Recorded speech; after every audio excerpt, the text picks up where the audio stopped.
აფხაზეთის ავტონომიური რესპუბლიკის მთავრობის თავმჯდომარე გიორგი ჯინჭარაძე კახეთის მხარის სახელმწიფო რწმუნებულ პლატონ კალმახელიძესთან ერთად წინასააღდგომოდ კახეთის რეგიონში მცხოვრებ აფხაზეთიდან დევნილ მოსახლეობას შეხვდა. გიორგი ჯინჭარაძე თელავისა და გურჯაანის კომპაქტურ ჩასახლებებში იმყოფებოდა, სადაც არსებულ საჭიროებებს პირადად გაეცნო. დევნილ მოსახლეობას გაესაუბრა და მათ სადღესასწაულო ნობათები გადასცა.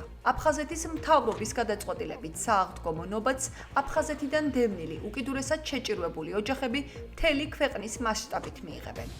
დღეს კახეთის რეგიონში შევხვდი ჩვენს დევნილ მოსახლეობას კომპაქტურ ჩასახლებებში, გავეცანით მათ საჭიროებებს, გამოწვევებს, ვისაუბრეთ ახალ პროექტებზე, რომელსაც აფხაზეთის მთავრობა სამომავლოდ განახორციელებს, ასევე მიულოცეთ დამდეგი აღდგომის ბრწყინვალე დღესასწაული და ამის ნიშნად ჩვენ მათ გადავეცით სააღდგომო ნობათები.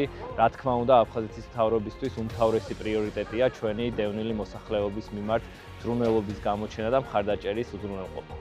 მოგეხსენებათ, კახეთის რეგიონში რამდენიმე ადგილზე გვაქვს ჩვენ კომპაქტური დასახლება აფხაზეთიდან იძულებით გადაადგილებული პირების.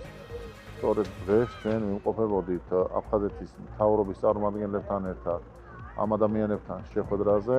ვისაუბრეთ განხორციელებულ პროექტებზე, მოვისმინეთ საჭიროებები, რა საჭიროებები და გამოწვევები დგას იმისათვის, რომ კიდევ უფრო მეტად კომფორტული და ხარისხიანი გავხადოთ ის გარემო, სადაც ცხოვრობენ ეს ადამიანები. დღევანდელი შეხვედრით ძალიან დიდი იმედები მოგვეცა და იმედია, რომ ეს იმედები აგვისრულდება 100%-ით.